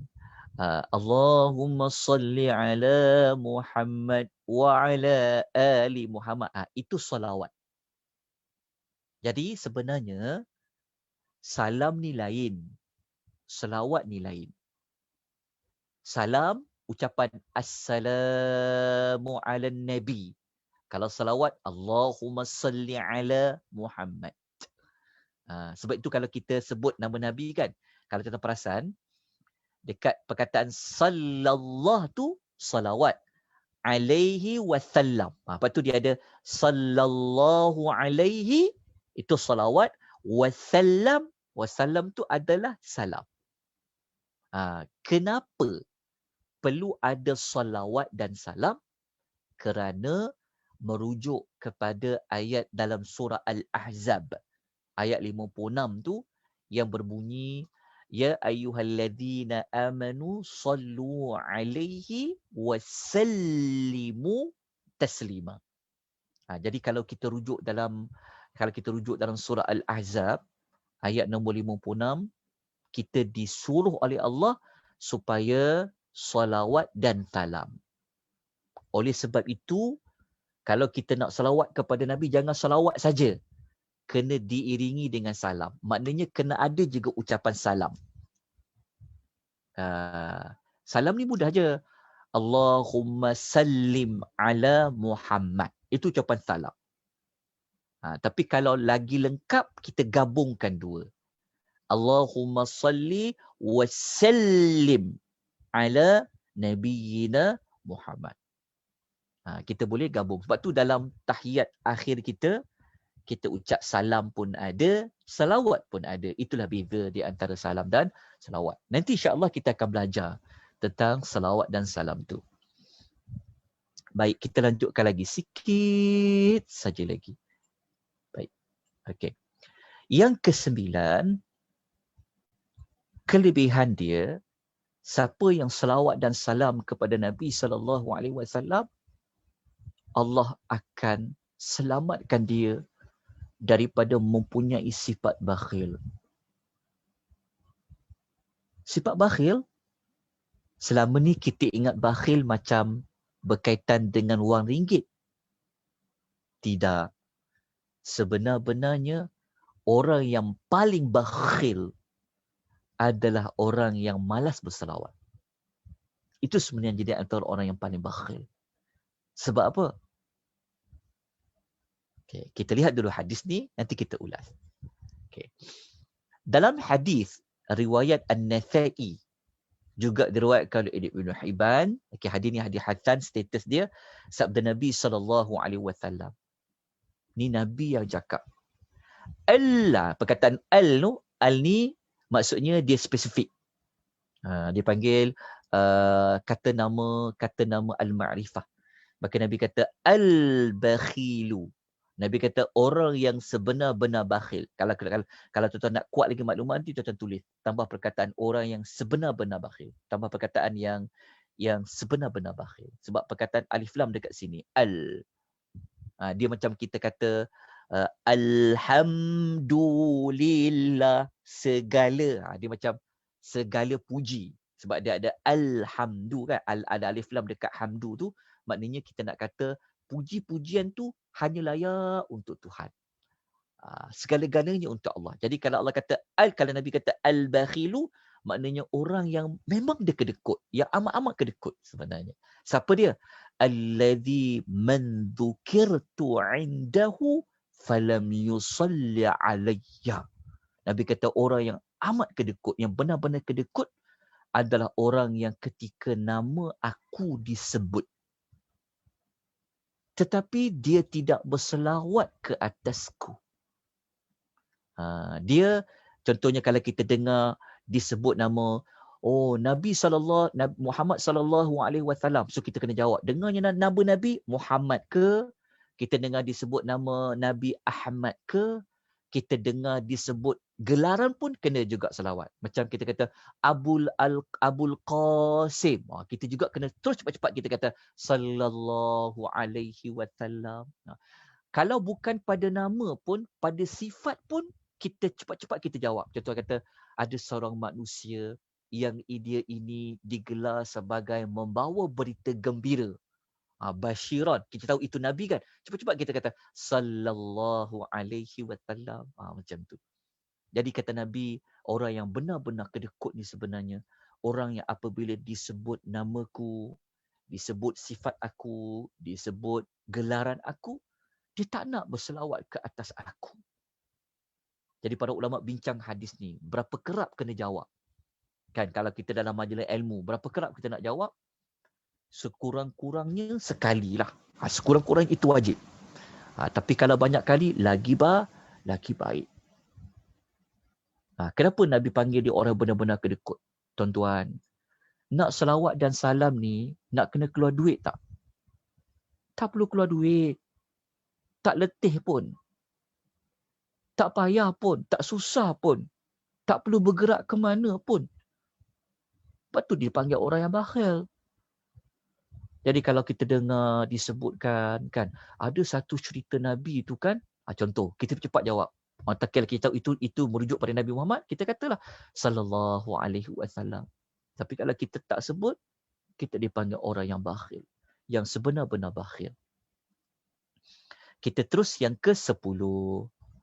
Yang ke-10, siapa yang berselawat dan salam ke atas Nabi sallallahu alaihi wasallam, dia akan terselamat daripada digelar ataupun termasuk di kalangan orang yang hina. Dia terselamat daripada orang yang hina. Baik, hadis dia, sabda Nabi sallallahu alaihi wasallam. Okey. Hadis ni sebenarnya dia panjang sebenarnya, tapi kita ambil yang bab selawat. Hadis ni hadis hasan sahih. Riwayat Al-Imam Tirmizi. Okey, tuan-tuan. Sebelum saya sebutkan hadis ni, dia sebenarnya hadis ni dia ada pasangan dia 2 lagi. Pasangan tu maksudnya ada 3 perkara sebenarnya yang pernah didoakan oleh Jibril. Sebenarnya ini ada kaitan juga dengan doa Jibril. Tuan-tuan pernah dengar tak hadis yang Nabi naik tangga mimbar? Nabi SAW ni sebenarnya, Nabi pernah dia menaiki tangga mimbar. Waktu Nabi naik ke tangga mimbar tu, Nabi doa macam ni. Nabi doa amin. Nabi naik lagi satu tangga, Nabi kata amin. Nabi naik lagi satu tangga, Nabi kata amin. Para sahabat yang duduk dekat bawah ni, yang duduk di belakang ni, mereka pelik. Kenapa Nabi doakan amin, amin, amin? Lepas habis tu, mereka tanya dekat Nabi SAW. Maka Nabi kata apa? Nabi kata sebenarnya malaikat datang kepada aku, malaikat doakan bentuk kehinaan. Maksudnya malaikat dia doakan dengan antara doa macam ni lah. Dia doa gharima anfu rajulin zukirtu indahu falam yusalli alayya. Antara tiga doa Jibril tu, ingat ya, doa para malaikat ni ada yang baik, ada doa keburukan. Maknanya kalau malaikat doa keburukan tu hati-hati. Jadi malaikat ni dia doakan keburukan, antaranya yang ni. Terhinalah, gharima amfu ni seolah-olah tanah, debu berada dekat hidung dia kan. Jadi iaitu dia terjemahkan dalam konteks ayat ni, dia terjemah hina sungguhlah orang yang ketika namaku disebutkan padanya, dia dengar nama Nabi itu sebut padanya, tetapi dia tidak bersolawat kepadaku. Jadi kalau kita ambil cerita Jibril tadi, rupa-rupanya yang Nabi kata amin, rupa-rupanya Jibril kata tau. Yang pertama, Jibril kata, sangat hinalah sesiapa yang kalau dia ada mak dia, ataupun dia ada ayah dia, atau kedua-dua dia, dia tak boleh masuk syurga. Nabi kata amin. Maknanya Nabi mendoakan, Nabi mengaminkan doa Jibril yang mendoakan keburukan bagi mana-mana anak yang dia tak boleh guna mak dan ayah dia masuk syurga. Nabi doa, amin, perkenankan. Yang kedua, Jibril kata, sangat hinalah siapa-siapa kalau masuk bulan Ramadan, Allah tidak ampunkan dosa dia. Nabi kata, amin. Lepas tu barulah yang ketiga ni. Barulah Jibril kata, sangat hinalah bagi mana-mana manusia. Kalau disebut nama engkau, wahai Muhammad, dia tidak berselawat kepada engkau, maka hinalah dia. Nabi kata, amin. Jadi inilah kelebihan yang ke-10 yang kita boleh ambil berdasarkan hadis-hadis Nabi sallallahu alaihi wasallam tentang kelebihan orang yang bersalawat dan salam kepada Nabi sallallahu alaihi wasallam. Baik. Kita dah 11:47. Okey. Dapat ya 10 kelebihan ni? Jelas? Faham? Okey, saya habis dah 10. Sebenarnya bukan 10 ya tuan-puan ya.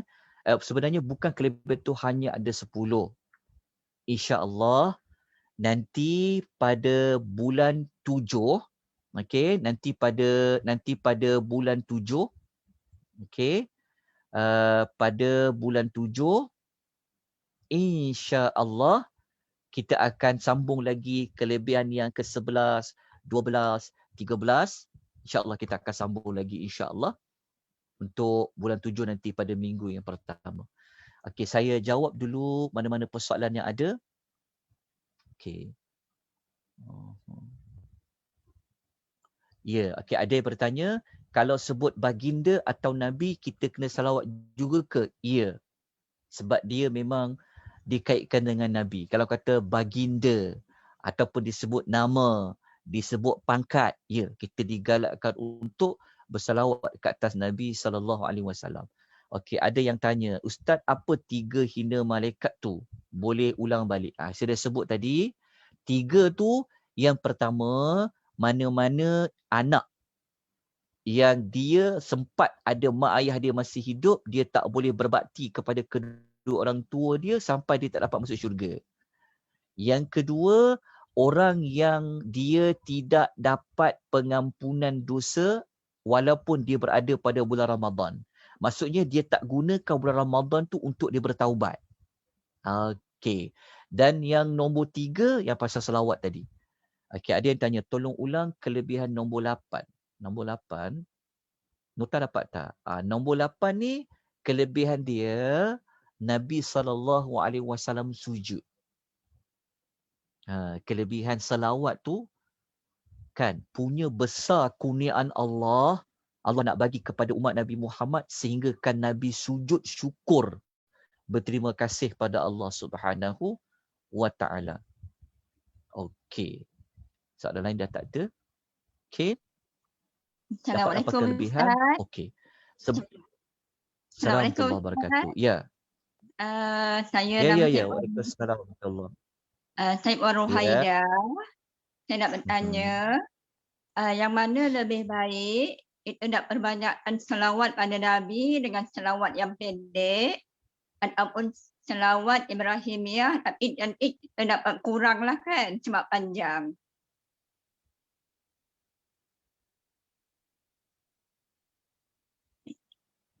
Okey. Jawapan dia, okey saya paparkan. Okey, soalan dia adalah maksudnya selawat yang pendek dengan selawat yang panjang. Okey, jawapannya jika kita melafazkan, kita menyebutkan selawat yang Ibrahimiyah, selawat yang diajar oleh Nabi SAW itu jawapannya ia lebih afdal. Kita dapat pahala tiru apa yang Nabi suruh baca. Kita memenuhi seruan Nabi sebab Nabi yang suruh baca macam tu. Maka pahalanya lebih banyak daripada sekadar yang pendek. Okay. Soalan lain tak? Baik, terima kasih Ustaz. Sama-sama.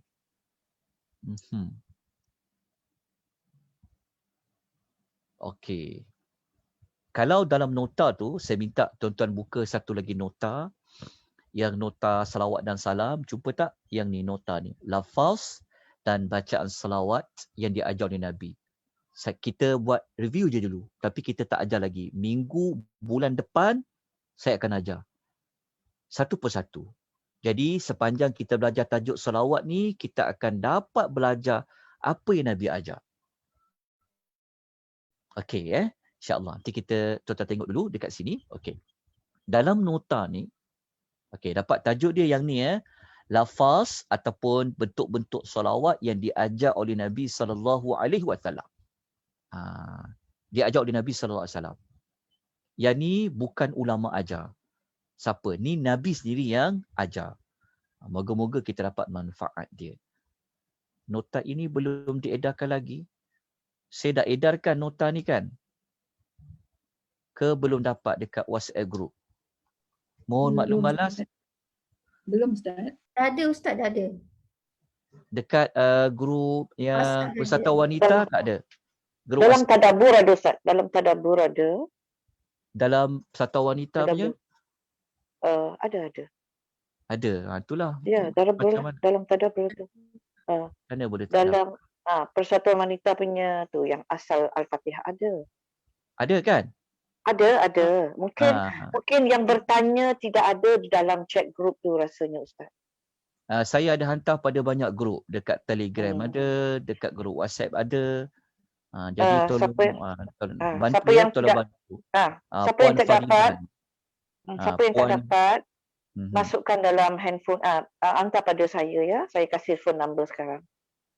Siapa yang tak dapat nota ya. Okey. 01332. Saya type dekat dalam chat ya.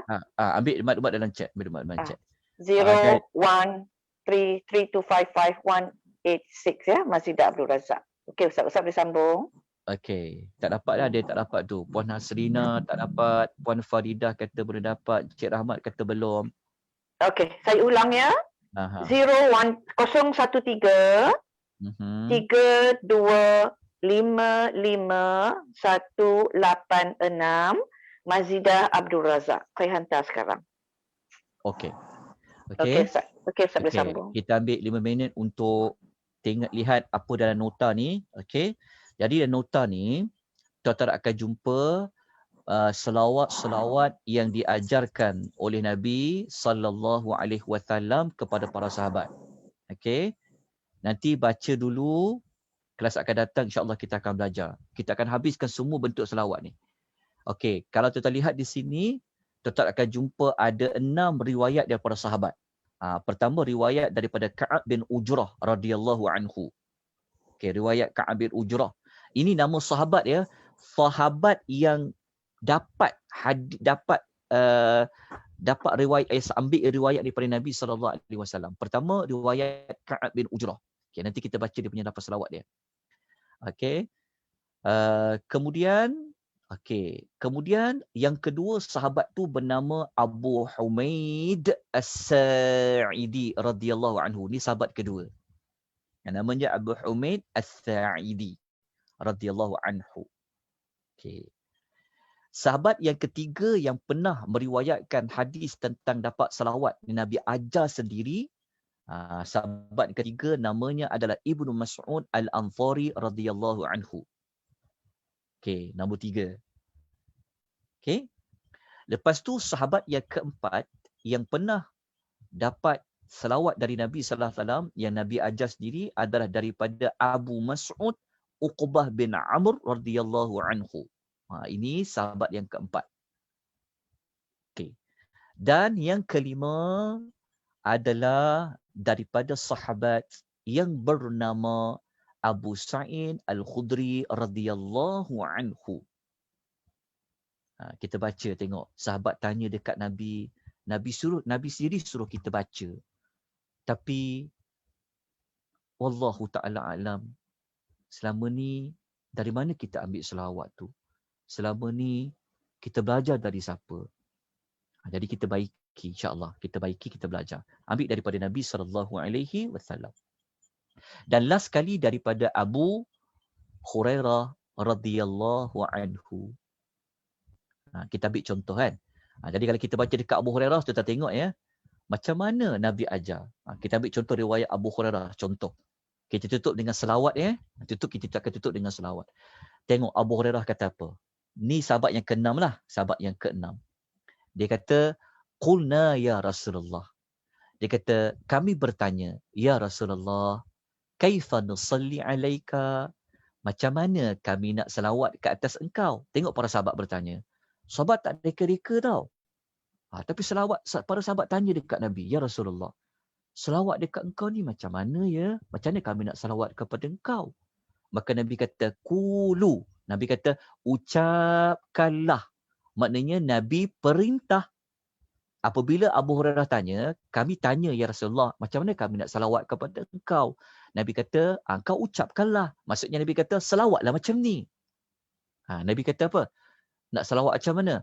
Allahumma salli ala Muhammad wa ala ali Muhammad wa barik ala Muhammad wa ala ali Muhammad kama sallaita wa barakta ala Ibrahim wa ali Ibrahim innaka Hamidun Majid. Ini baru satu lafaz daripada banyak lafaz. Jadi kalau kita baca dekat sini, kita akan jumpa tengok. Kadang-kadang kita tengok ya, mula-mula Nabi sebut untuk dia. Untuk ala Muhammad. Nanti kita akan ulas. InsyaAllah kita akan ulas satu persatu. Untuk Nabi Muhammad. Lepas tu dekat sini Nabi sebut Ali. Dia ada Ali. Ali tu adalah keluarga Muhammad. Siapa tu keluarga Nabi Muhammad? InsyaAllah nanti kelas akan datang kita akan ulas. Lepas tu bukan selawat saja. Dia bukan selawat saja. Tetapi dia juga ada doa keberkatan. Berbeza tu. Dalam selawat saja, tengok beza selawat yang Nabi ajar. Dia ada ucapan selawat. Dia juga diiringi dengan keberkatan. Wabarik. Kalau ni selawat. Okey. Selawat. Lepas tu Nabi minta berkah. Nanti kita akan ulas. Kenapa maksud berkah? Lepas tu, doakan selawat dia juga ke nama Ibrahim dan keluarga Ibrahim. Kenapa nak doakan, kenapa kata Kenapa kata, soalan ni adalah kenapa kita kata sebagaimana? Kenapa ada perkataan sebagaimana engkau telah memberikan selawat ke atas Nabi Ibrahim? Kenapa dia kata sebagaimana? Dan apa makna keluarga Ibrahim? Kenapa tak sebut Nabi-Nabi yang lain? Kenapa Ibrahim? Ni yang kita akan ulas insya-Allah dalam pelajaran kita pada bulan hadapan, pada minggu yang pertama insya-Allah. Kita akan bertemu lagi untuk kita ulas ke semua riwayat-riwayat ini yang diajar oleh Nabi sallallahu alaihi wasallam. Yang kita sebut Ibrahimiyah tadi tu sebenarnya ia daripada riwayat yang pertama sekali daripada riwayat Ka'ab bin Ujrah. Insya-Allah nanti kita belajar. Insya-Allah pada kelas yang akan datang. Wallahu ta'ala a'lam.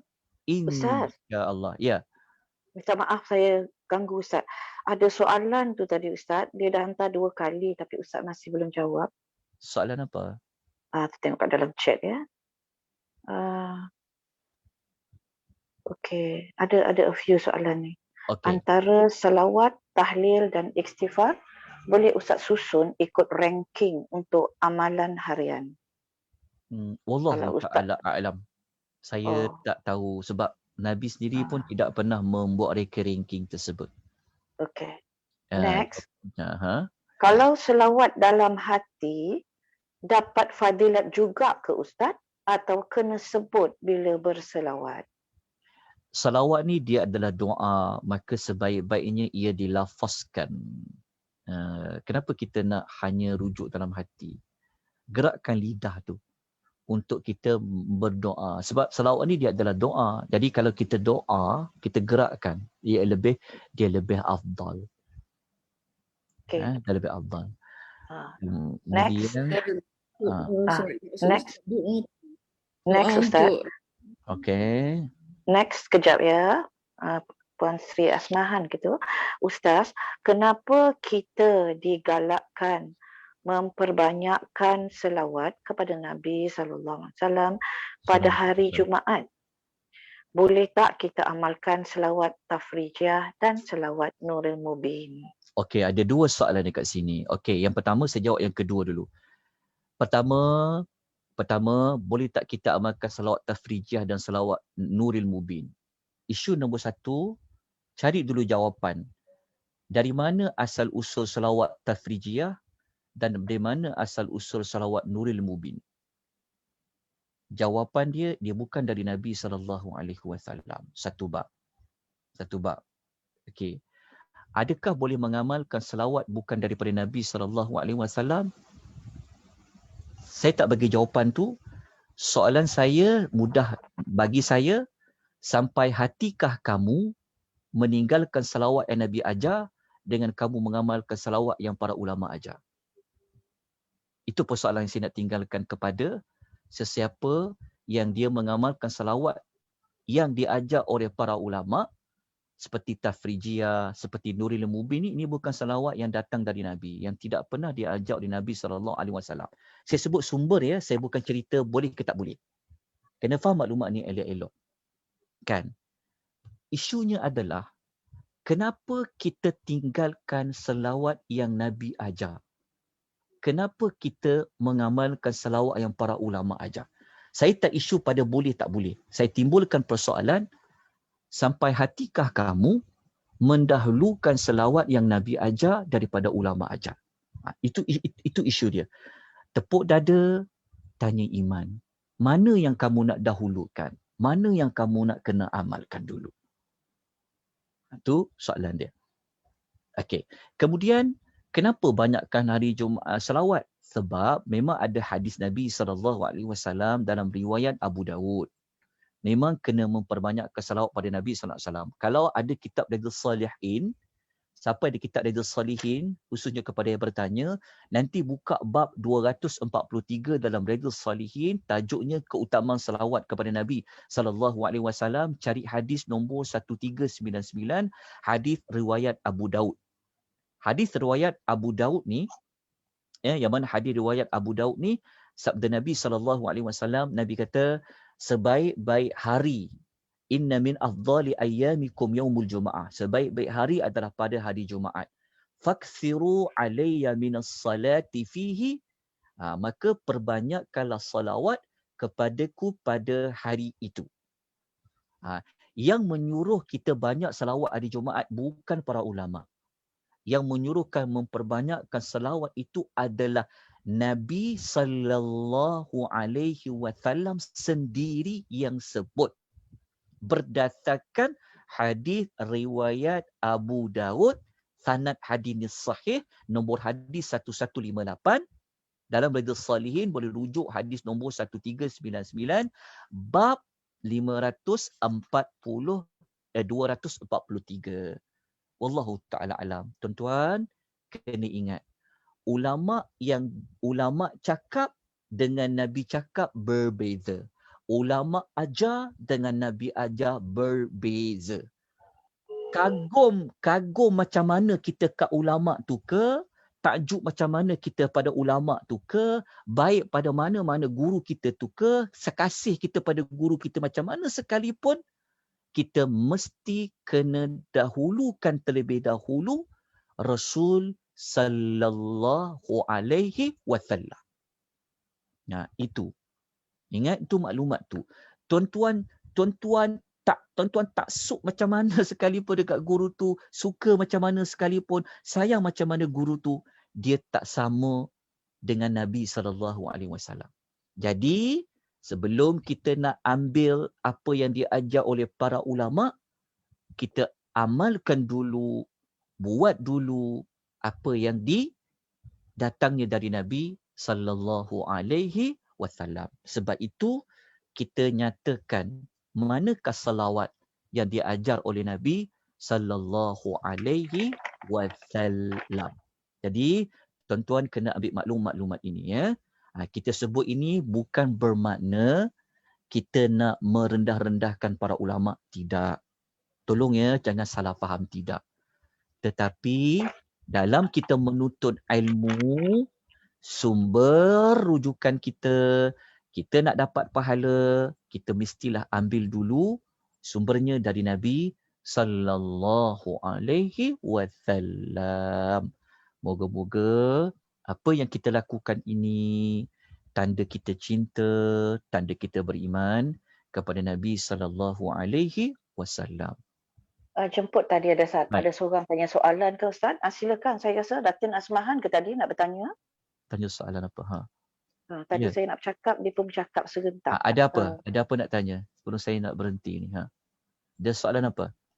Sorry, kalau selawat syifa tu boleh Ustaz? Is it boleh diamalkan? Saya tidak mahu, dia ada khilaf dengan para ulama. Kalau baca beberapa fatwa negeri, ada negeri mengharamkan, ada negeri tak boleh. Isu pertama, sumber selawat syifa tu dari siapa? Sumber dulu. Sumber selawat sifat tu dari siapa? Itu isu dia. Yang kedua, cuba faham baik-baik selawat sifat tu maksud dia apa? Maksud di situ yang ada khilaf. Ada setengahnya mengatakan boleh baca. Ada setengahnya dikatakan tak boleh baca. Sebab makna selawat sifat tu, maksud dia tu macam tibbil qulubi wa dawaiha, pengubat.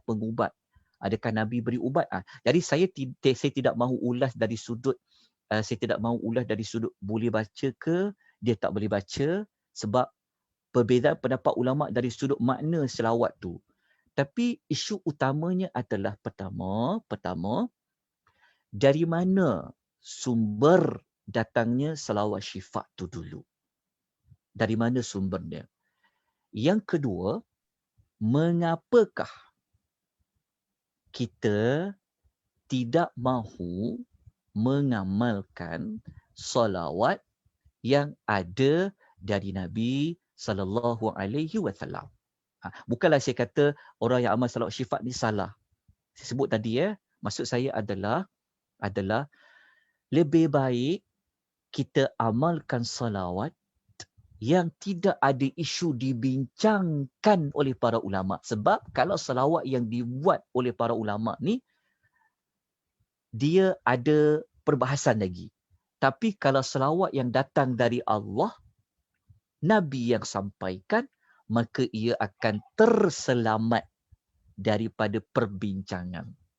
Jadi, cadangan saya, dahulukan terlebih dahulu, amalkan terlebih dahulu selawat-selawat yang boleh dirujuk di dalam nota yang telah dilampirkan. Yang paling kuat sekali selawat itu adalah selawat daripada Ka'ab bin Ujrah, rujuk dalam nota. Tapi kalau rasa was-was lagi, saya minta buka dalam Riyadhus Salihin, cari bab 243, akan jumpa 3 jenis lafaz salawat yang ada juga di dalam nota itu. Kalau rasa sangsi lagi, buka kitab Al-Adhkar, kitab karangan Al-Imamun Nawawi, tengok. Al-Imamun Nawawi sendiri, ulama hadis, ulama yang tulis kitab, dia sendiri tak bawa riwayat selawat dari dia, tapi dia nukilkan daripada Nabi SAW. Jadi, cadangannya, solusinya, amal dulu selawat yang ada dari Nabi SAW. Di situ dulu. Sebab dia lebih selamat, tidak ada perbincangan di kalangan para ulama, kita dapat pahala hidupkan sunnah Nabi SAW. Itu jawapan saya. Wallahu ta'ala a'lam. Tapi kalau puan bertanya tadi, dia boleh baca dalam fatwa-fatwa ulama mengatakan, ulama bincang tu sebenarnya tentang selawat tadi tu. Boleh ke tak boleh? Kita baca, tengok apa ulasan dia, maka buatlah keputusan di situ. Kalau baca fatwa. Ya, salam tu. Ya, ada. Ustaz dah habis cakap ke? Dah. Dah. Okey. Ada apa Yang soalan tadi tak habis ditanya Ustaz. Soalan apa? Dia kata, yang tadi tu dia tanya 2 soalan sebenarnya. Betul dia kata kenapa kita digalakkan memperbanyakkan selawat pada Nabi sallallahu alaihi wasallam pada hari Jumaat. Kita dah sebut tadi. Apa jawapan dia? Kita dah sebut tadi dah. Ya ke? Saya dah miss. Ya, saya dah sebut tadi hadis riwayat Abu Dawud. Okey. Memang Nabi menyuruh kita berselawat kerana hari Jumaat itu adalah sebaik-baik hari. Hari Jumaat, sebaik-baik hari dalam seminggu, dan memang Nabi menyuruhnya kita berselawat pada hari Jumaat. Apa sebab hikmah tertentu? Jika hadis tidak menyebut hikmah yang tertentu, cuma Nabi kata ialah sebaik-baik hari. Maknanya sebaik-baik hari, pahalanya akan lebih banyak. Berbeza selawat hari Khamis, berbeza selawat hari Rabu. Hari Jumaat lebih banyak pahala berbeza dengan hari-hari lain. Sebab itu adalah perintah dari Nabi SAW. Wallahu ta'ala alam. Mohon maaf atas sebarang kekurangan kelemahan. Ya. Tadi Ustaz sebut siapa yang nak refer pada hadis kitab Riyadhus Salihin adalah pada 243. Kalau Al-Azkar kita nak refer kat mana Ustaz? Al-Azkar tu dia kena carilah. Dia ada under apa? Bab apa? Bab selawat. Yes, dia ada bab salawat. Nanti cari di sana. InsyaAllah akan jumpai. Ustaz tanya. Ya. Macam Allahumma salli ala Muhammad ali Muhammad barik salim. Ustaz kata itulah satu doa. How is it like? It's a doa. How does it do to us? Ustaz kata selawat tu ialah doa. Ya. Macam Ustaz boleh elaborate? Apa maksud Allahumma salli ala Muhammad? Kalau kita baca terjemahan dia macam ni. Kalau kita baca terjemahan dia, Allahumma salli ala Muhammad tu apa? Ya, wahai Allah, berilah salawat kan. Perkataan salawat kan dia ada kaitan juga dengan solat. Solat itu adalah doa. Salawat itu dia adalah doa. Maksudnya, kalau kita kata Allahumma salli ala Muhammad, maksudnya kita kata, ya Allah, salawatkanlah ke atas Muhammad ni, maknanya Daripada perkataan salli tu, pada perkataan salli tu, dia itu sebenarnya membawa kepada makna doa. Jadi, kita berselawat di sebenarnya kita mendoakan Nabi sallallahu alaihi wasallam untuk diagungkan oleh Allah. Jadi nak doakan Nabi ni dia berada di dalam ayat salli ala Muhammad. Kerana perkataan salli itu kita sebut salawat. Tapi perkataan salawat tu sendiri bermakna adalah doa. Dia macam solat. Apa makna solat? Solat itu adalah doa. Apa makna salawat? Salawat itu adalah doa. Dan kedudukan salawat itu sendiri dia adalah doa. Wallahu ta'ala. Dapat Puan Asmahan? Jelas? Terima kasih Ustaz. Sama. Ada soalan Baik. lagi ke jemaah? Jemaah ada soalan lagi ke? Kalau tak ada, saya nak bertanya lah Ustaz. Apa tu soalan? Saya buka satu Okey. soalan. Ya. Satu je lagi ya, tak apa, ini last Ustaz ya. Bila kita baca sebelum ni ataupun kita dengar ceramah-ceramah, maka Allah akan menaikkan darjat kita ya. Tadi Ustaz pun sebut nombor 3, dihapus segala keburukan atau dosa kita dan diangkat 10 darjat kemuliaan. Okey, Wen, saya ingin penjelasan lebih lanjut mengenai darjat kita tu Ustaz. Tadi Ustaz sebut macam darjat tu macam masa kita kat syurga, maka kita dinaikkan darjat. Boleh tak Ustaz berkata pencerahan sedikit mengenai menaikkan darjat kita? Mengenai darjat, itu saja. Darjat dia darjat hamba lah. Salah satu maksud di syurga tu memanglah sudah pasti di syurga. Darjat kita kan ada perbezaan darjat di sisi Allah. Ada yang as-sabiqun, ada golongan kanan. Kalau kita belajar dalam surah Nisa, kita masih ingat lagi tak yang dalam surah Nisa ayat nombor 69 tu kan ada darjat para nabiyyin wasiddiqin wasyuhada wassalihin. Kan ada perbezaan darjat para nabi, para siddiqin, orang yang mati syahid, orang yang salihin. Jadi orang soleh ni pun dia berbeza-beza darjat dia. Jadi bagaimana bentuk darjat dia wallahu taala a'lam. Di akhirat tu dah pastilah Allah akan angkat darjat dia. Darjat hanya Allah je tahu darjat dia. Jadi kalau kita manusia biasa ni, kita di dunia ni kita tak nampak lah apa yang bila kata Allah naikkan darjat kita. Adakah kita nampak